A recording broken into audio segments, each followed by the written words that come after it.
नमस्कार. आज गिफ्ट देताना आपण खूप विचार करतो की काय गिफ्ट द्यावं. आणि आजकाल गिफ्ट आयटममध्ये एक ट्रेंडिंग आयटम म्हणजे क्रिस्टल्स दिसायला खूप छान दिसतात.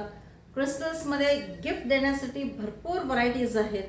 पण तुम्ही जेव्हा क्रिस्टल्स गिफ्ट देता तेव्हा तुम्ही विचार करून देता का असंच रँडमली एखादं क्रिस्टल सिलेक्ट करून देता की दिसायला छान आहे देऊया? तसं करू नका. ती तुमची सर्वात मोठी चूक ठरेल. नमस्कार. पीस ॲडमायरर्स ह्या आमच्या यूट्यूब चॅनलमध्ये आपलं सर्वांचं स्वागत. ज्या वेळेला आपल्याला एखाद्याला क्रिस्टल गिफ्ट द्यावंसं वाटतं, क्रिस्टलमधला कुठलाही आयटम, क्रिस्टल्समध्ये गिफ्ट देण्यासारख्या भरपूर व्हरायटीज आहेत. पण ज्या वेळेला तुम्ही एखादं क्रिस्टल कोणाला तरी गिफ्ट देता त्यावेळेला 5 मुख्य गोष्टी लक्षात ठेवणं खूप आवश्यक आहे. त्या 5 गोष्टी लक्षात ठेवूनच तुम्ही क्रिस्टल गिफ्ट सिलेक्ट करायचे आणि गिफ्ट द्यायचे. आणि जर तुम्ही असा विचार केला नाही तर ते तुमची सर्वात मोठी चूक ठरेल. तर त्या 5 गोष्टी कोणत्या? सगळ्यात पहिली महत्त्वाची गोष्ट, गरज समजून घ्या की तुम्ही त्या व्यक्तीला जे क्रिस्टल देताय तर नेमकी त्यांची गरज काय आहे. त्यांना बिझनेस ग्रोथसाठी देताय का, स्टडीजमध्ये प्रोग्रेससाठी देताय का, हेल्थ इश्यूजसाठी देताय का, माइंड काम राहण्यासाठी देताय, स्ट्रेस रिलीफसाठी देताय. तर ज्यावेळेला तुम्ही एखादं क्रिस्टल सिलेक्ट करताना तर पहिली गोष्ट म्हणजे नेमकी गरज समजून घ्या आणि त्याप्रमाणे क्रिस्टल सिलेक्ट करा. दुसरी महत्त्वाची गोष्ट म्हणजे विश्वास. ज्यांना तुम्ही गिफ्ट देताय त्यांना क्रिस्टल्सवर विश्वास आहे का? आणि त्याहूनही महत्त्वाचं म्हणजे तुम्ही क्रिस्टल्स गिफ्ट देताय, तुम्हाला क्रिस्टल्सवर 100% विश्वास आहे का?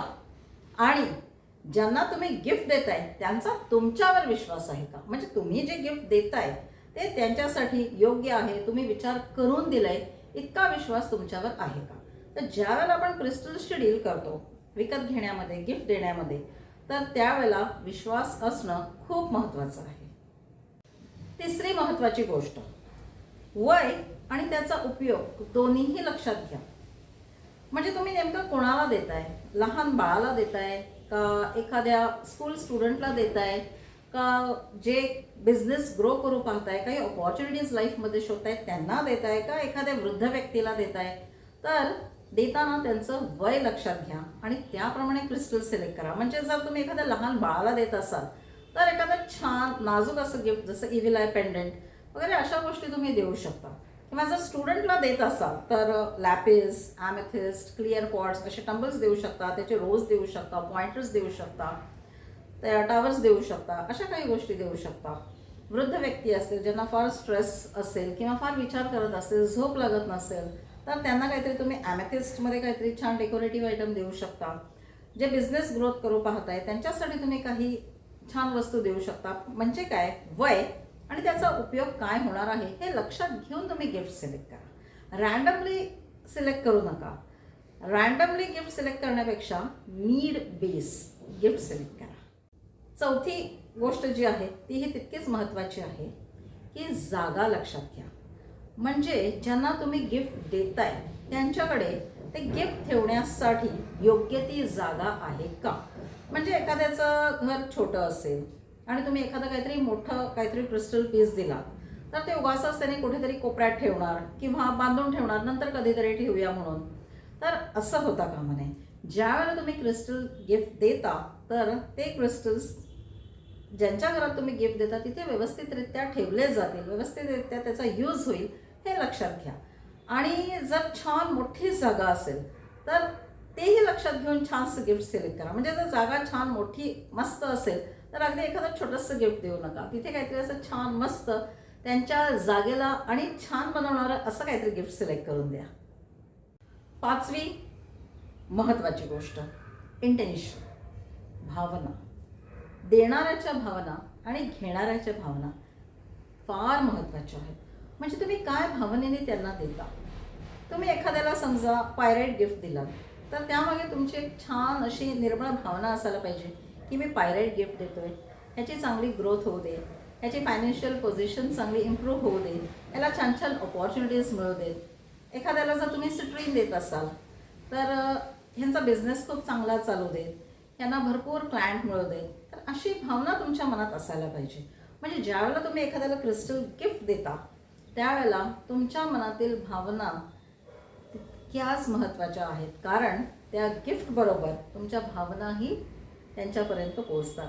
क्रिस्टल्स फक्त वस्तू नाही आहेत, क्रिस्टल्स ही एक एनर्जी आहे आणि त्या एनर्जीबरोबर तुमच्या विचारांची, तुमच्या इमोशन्सची पॉझिटिव्ह एनर्जी पण कॅरी केली जाते.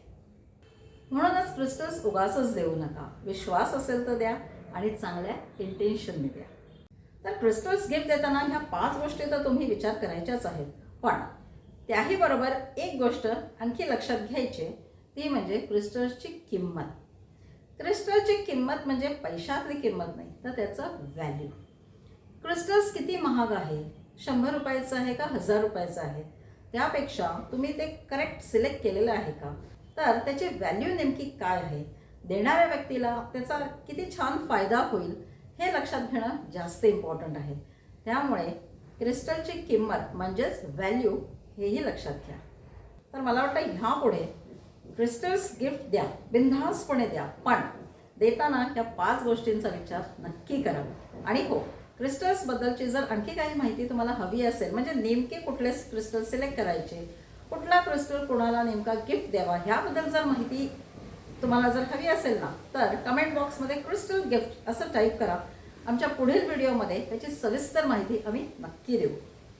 तर ह्या क्रिस्टल्सबद्दलची जी माहिती आहे ना, ती जास्तीत जास्त लोकांपर्यंत पोहोचते, कारण क्रिस्टलबद्दल अवेअरनेस येणं खूप महत्त्वाचं आहे. तर हा व्हिडिओ जास्तीत जास्त लोकांपर्यंत पोहोचेल ह्याच्याकडे प्लीज लक्ष द्या. म्हणजे काय, ह्या व्हिडिओची लिंक जास्तीत जास्त लोकांना शेअर करा. आणि हो, अशा छान छान व्हिडिओचे अपडेट्स मिळण्यासाठी आमचं हे जे चॅनल आहे ना, पीस ॲडमायरर्स, ते सबस्क्राईब करा.